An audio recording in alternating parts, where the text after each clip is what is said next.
ના દંભ ના પાખંડ વાત કરીશું હૃદય નીચોવીને. મિત્રો, એક પ્લેલિસ્ટ મેં બનાવેલું છે આ ચેનલમાં, વાત કરીશું હૃદય નીચોવીને.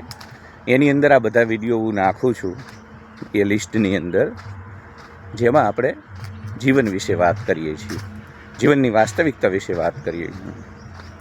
તો તમે એ પ્લેલિસ્ટમાં જશો એટલે તમને છેલ્લા 2 વિડીયો દેખાશે, જેમાં મેં ચર્ચા કરી છે કે મેં કેમ રેટ રેસ શહેરી જીવન છોડી દીધું. એના ઉપર મેં વિડીયો બનાવેલા છે, શું કારણો હતા.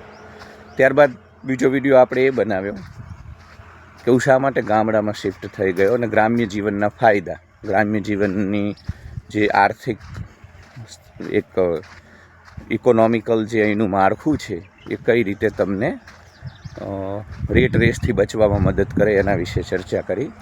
અને આજે આપણે આ જ કડીમાં આગળ રેટ રેસ કેમ છોડી નથી શકતા આપણે. મતલબ બધાને ખબર હોય છે કે રેટ રેસ અથવા તો આ ભાગદોડ ભરી જિંદગી આદર્શ જીવન નથી અને બધાને ગમતું પણ નથી, બધાને એમાંથી છૂટવું હોય છે, પણ બહુ જ ઓછા લોકો એને છોડી શકે છે. તો એ કારણો વિશે આપણે ચર્ચા કરવી છે. તો સીધી વાત કરું તો રેટ રેસથી છૂટવા માટે તમારે બધી જ વ્યવસ્થાઓ છોડવી પડશે. તમને એવું એક તમે આ જ સમાજનો હિસ્સો બની રહો અને આ જ સમાજમાં રહી અને આ જ રીતિ રિવાજોમાં રહી તમે રેટ રેસ છોડી દેશો તો એ સંભવ નથી. સંભવ એટલા માટે કે આપણી આસપાસ જે પણ સમાજ છે, આપણા સગા સંબંધી 2025માં અત્યારે, એ બધા જ પૂંજીવાદી, મૂડીવાદી, કેપિટલિસ્ટ જે વ્યવસ્થાઓ છે, જેમાં એ લોકો ઈચ્છે છે કે તમે સવારથી સાંજ સુધી ગધેડાની જેમ, ઘેટાની જેમ, ઉંદરની જેમ દોડ કરો 2 ટંકનું રોટિયું રળવા માટે. તો એ બધા અને એ વ્યવસ્થાઓનો હિસ્સો એટલી હદે બની ગયા છે કે તમે હવે જો એમ વાત કરો કે ભાઈ આ વ્યવસ્થાઓ ખોટી છે અથવા તો આ વ્યવસ્થાઓથી નીકળી અને અન્ય કોઈ વ્યવસ્થામાં જીવન જીવવું જોઈએ, તો આ બધા જ લોકો તમને મૂર્ખ માને. મતલબ એ લોકોને તમારી વાત ગળે નહીં ઉતરે, કેમ કે જે રીતે પવન બહુ છે એટલે એક જગ્યાએ બેસી જ જાઉં છું.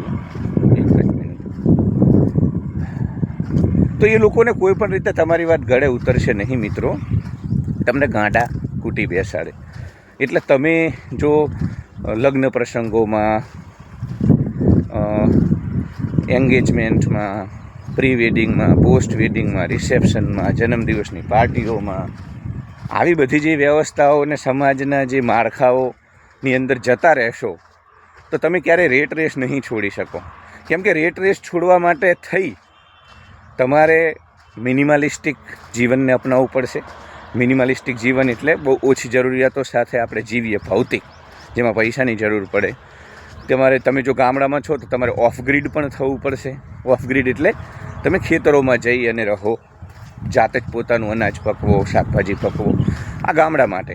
શહેરોવાળા જે લોકો છે એ મિનિમલિસ્ટિક થઈ જાય, એટલે તમામ પ્રકારના જે ભૌતિક સાધનો છે જેના બિલ્સ આપણે પે કરતા હોઈએ છીએ, EMI બિલ્સ, અને જેના કારણે આપણે ન ગમતી નોકરીઓ કરવી પડે છે અથવા તો રેટ રેસવાળી વ્યવસ્થાઓમાં રહેવું પડે છે.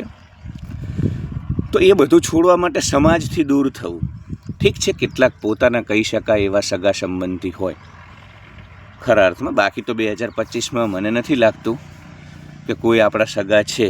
કારણ કે પૈસો તમારી પાસે નહીં હોય, સત્તા, સંપત્તિ, પદ, પાવર, પ્રતિષ્ઠા નહીં હોય તો કોઈ તમારું છે નહીં. પણ છતાંય 2-4 લોકો જો ખરેખર પોતિકા કહી શકાય એવા હોય, જે તમને માત્ર તમે છો એટલે પ્રેમ કરતા હોય, તો એની સાથે જોડાયેલા રહી શકાય.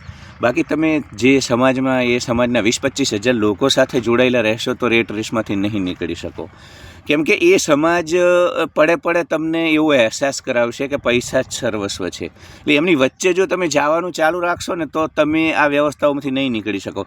કારણ કે એ વ્યવસ્થામાં તમારું મહત્ત્વ તમારી પાસે પૈસા છે તો જ છે. જે મૂડીવાદી લોકોની વ્યવસ્થાઓ છે એ વ્યવસ્થાઓમાં તમે છો ટોપ ઉપર તો જ તમે સમજો. હું સમાજથી દૂર થવાનું શા માટે કહું છું? કેમ કે એ લોકો સમજશે નહીં આ વાતને. તમે જે રીતે જીવવા માગો છો, તમારે પ્રકૃતિની ગોદમાં જીવવું છે, તમારે પહાડોમાં જઈને જીવવું છે, તમારે સમુદ્ર કિનારે જીવવું છે, એ બધું એ લોકો સમજી ન શકે. એટલે ત્યાં તો નાણાં વગરનો નાથીઓ ને નાણે નાથ હલાલ, એટલે એ લોકોને છોડવા જરૂરી. નહીં તો એ તમારા મનને ભ્રમિત કરી નાખશે, તમને એ જ વ્યવસ્થામાં રાખશે. તો નંબર 1, સગા સંબંધી આ બધા વાળાઓ છોડવા પડશે. નંબર 2, જે લોકો ગામડામાં, જે લોકોનો એક પગ છે, મતલબ જેની મિલકત છે, એ લોકો શહેર છોડી અને ગામડે પરત ફરે. અને જે લોકો જંગલમાં છે, ટ્રાઇબલ લોકો, આદિવાસી આપણા ભાઈ વનબંધુઓ, એ લોકો ત્યાં રહે. શહેરમાં એક પગ રાખવો, એક પગ ગામડામાં રાખવો, તો તમે રેટ રેસમાં, કેમ કે વહેલા મોડા શહેરમાં, હું તમને કહું, અહીંયા મારા ઘણા મિત્રો છે જેમની 100 વીઘા જમીન છે, પણ એ એમના છોકરા ભણાવવા શહેર ગયા હતા ને હવે ક્યારેય પરત જ નથી આવી શકતા. કેમ કે આખો દિવસ એમની પત્નીઓને તો ત્યાં કીટી પાર્ટી કરવાની મજા આવે, ડ્રેસ પહેરીને ફેફરેલ જયેલું એમનું શરીર લઈને આમથી તેમ રખડવામાં મજા આવે, ચાડી ચુગલી સોસાયટીના નાકે કરવામાં મજા આવે, એમના બાળકો હવે. એટલે એક વખત શહેરી જે જીવન છે ને એમાં તમે ખુશી ગયા. હવે જે લોકો બિચારા 100-200 વર્ષથી શહેરમાં જ છે અને મારો વિડીયો જુએ છે, તો એ લોકો માટે સંભવ નથી, પણ એ લોકો મિનિમલિસ્ટિક થઈ શકે. એ લોકો બહુ જ ઓછામાં ઓછી જરૂરિયાતો સાથે જીવે ભૌતિક, તો ઘણો બધો પૈસો છે ને એ બચશે, અને બચેલા પૈસામાંથી તમે પોતાની મનપસંદનું જીવન જીવી શકશો. પોંડિચેરી છે ને તમિલનાડુમાં, પોંડિચેરી, ત્યાં ઓરોવિલે કરી અને એક ગામ છે. આ ગામની અંદર આવા લોકો રહે છે જે રેટ રેસથી નીકળી ગયા. એ લોકો એ ગામમાં જ રહે છે અને એમને કોઈ પૈસા કમાવાની ચિંતા. એ ગામ આખું તમે સર્ચ મારજો, એ ઓરોવિલે પોંડિચેરી લખજો, એટલે તમને ખબર પડશે કે એ કેશલેસ કોમ્યુનિટી છે. એટલે એમને આ દુનિયા જોડે લેવા દેવા નથી. આપણે જે દુનિયામાં રહીએ છીએ એની વ્યવસ્થાઓમાં, ત્યાં અલગ રીતે એ લોકોએ વ્યવસ્થા પણ ઊભું કર્યું છે. તમારે કમાવાની ચિંતા નહીં. તમને જે કશું આવડતું હોય, તમે ડૉક્ટર હોય, કંઈ પણ ભણ્યા હોય, ખેડૂત હોય, તો એ કરો. એ કોમ્યુનિટી માટે જે કંઈ સામૂહિક વસ્તુઓ પેદા થાય કે એના સામૂહિક પૈસા મળે, એ એનાથી આખી કોમ્યુનિટી ચાલે છે. એટલે તમે તમારું મનપસંદનું કામ કરી શકો. તમને સિંગિંગમાં શોખ હોય, તમને પેઇન્ટિંગ કરવામાં રસ હોય, તમને મતલબ કોઈ પણ તમારો શોખ હોય. પણ આજકાલ શું થાય છે કે આ રેટ રેસના કારણે આપણે આપણા સપનાઓનું ગળું ખોંટી નાખવું પડે છે. કારણ કે 2 ટંકના રોટલાની જે જરૂરિયાત છે 20-25 હજારવાળી શહેરોમાં, 30 હજારવાળી, અને ગામડાઓમાં 5-6 હજારવાળી, તો એના કારણે આપણે ક્યારેય આપણી પસંદગીનું જીવન જીવી શકતા નથી. તો આવું થઈ શકે. ઘણાને એવું લાગે વિડીયો જોઈ કે આવું શક્ય જ નથી, તો એ તમે ગામડું જોઈ શકો છો. તો આ રીતે તમારે નંબર 2 ઉપર કે ભાઈ ગામડા તરફ પાછા ફરો. ગામડામાં પણ ખેતરોમાં મકાન બનાવીને ત્યાં પોતાનું પકવીને રહેવાનું શરૂ. અને આવું લોકોએ કર્યું છે. જે ભૂરિયાઓ, આ જે ધોળા લોકો છે, વ્હાઈટ લોકો, ગોરાઓ, એ બધા જ આપણી જેમ આ બધું કરી ચૂક્યું. આપણા માટે આ બધી ભૌતિકતા, મોલ કલ્ચર, આ birthday party, kitty party, baby shower, post wedding, pre, એ બધું એ લોકોએ 50 વર્ષ પહેલાં કરી નાખ્યું. આપણા માટે નવું છે, એટલે આપણે પણ થાકીશું. અને યુરોપના લોકો તો આ રીતે, જે રીતે આપણે ઓરોવિલે, એ રીતે યુરોપમાં તો અનેક કોમ્યુનિટી લિવિંગ છે. એ લોકો આઇલેન્ડ ઉપર જઈ, જંગલ ઉપર જઈ અને શાંતિથી જીવી રહ્યા છે પ્રકૃતિની ગોદમાં. આ જે મૂડીવાદી વ્યવસ્થાઓ છે એમાંથી નીકળી. એટલે આ અસંભવ નથી. ભારતમાં હજુ અસંભવ લાગશે, કેમ કે હજુ આપણે લોકો હજુ પીસાવાની શરૂઆત થઈ છે. બરાબર 20-30 વર્ષ આપણે પીસાઈશું ને એટલે બધા આમાંથી નીકળશે. નંબર 2 તમારે આ કરવું પડશે.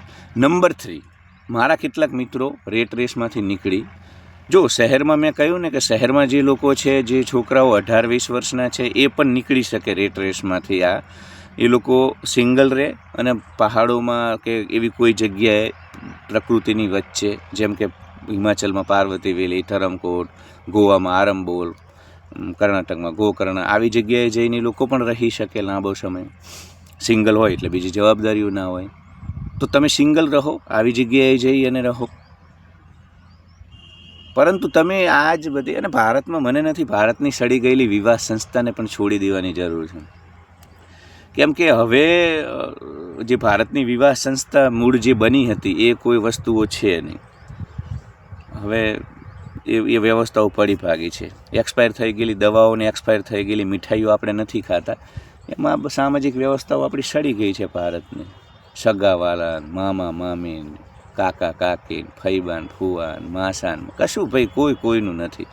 એટલે 20-30 વર્ષ પહેલાં ઠીક છે આ બધી વ્યવસ્થાઓ કામ આવતી હતી, પરંતુ હવે એને ફેંકી દેવાનો સમય આવ્યો. તો જે શહેરમાં લોકો છે એ લોકો આવી જગ્યાએ જઈ અને રહી શકે, પણ એના માટે તમારે મોહ આસક્તિ છોડવી પડશે. તમે અહીંના જ કમ્ફર્ટ ઝોનમાં, પાછું ઘણાને શું થાય છે, પહાડોમાં જાય તો ઘણા બધા દિવસો એવા હોય કે આમ કશું કર્યા વગર બેસી રહેવું પડે. ત્યાં વરસાદ પડે, ત્યાં બરફ વર્ષા થાય, તો પછી પેલું અહીંયા સતત દોડધામના કારણે શરીરની સિસ્ટમ એવી બની ગઈ છે કે એ લોકોને જો બેસવાનું થાય તો રૂચતું નથી, તો પણ તકલીફ.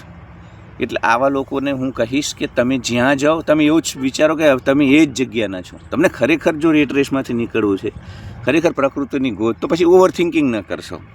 ત્યાં અનેક દિવસો બેસી પણ રહેવું પડે. તો આ રીતે પૂર્ણ સ્વીકાર કરશો તમે એ જગ્યાનો, તો તમે ત્યાં વસી શકશો. તો આ બધા કેટલાક કારણોની મેં તમારી સાથે ચર્ચા કરી કે રેટ રેસથી નીકળવું સંભવ છે, પણ તમારે સમાજ છોડવો પડશે, એની ખોટા રીત રિવાજ છોડવા પડશે, મોહ આસક્તિ છોડવી પડશે, જ્યાં જાઓ એ જગ્યાને પોતીકી માનવી પડશે, આવું બધું કરવું પડશે. નહીં તો સમાજની વચ્ચે રહીને તમે ક્યારે, મેઇન સમાજ મોટું કારણ, કેમ કે એ લોકો બધા મૂડીવાદી એ વ્યવસ્થાની ચપેટમાં આવી ગયા છે, એટલે એ તમારી વાતને સ્વીકારશે નહીં અને તમારા મોરલને ખતમ કરી નાખશે. ધન્યવાદ.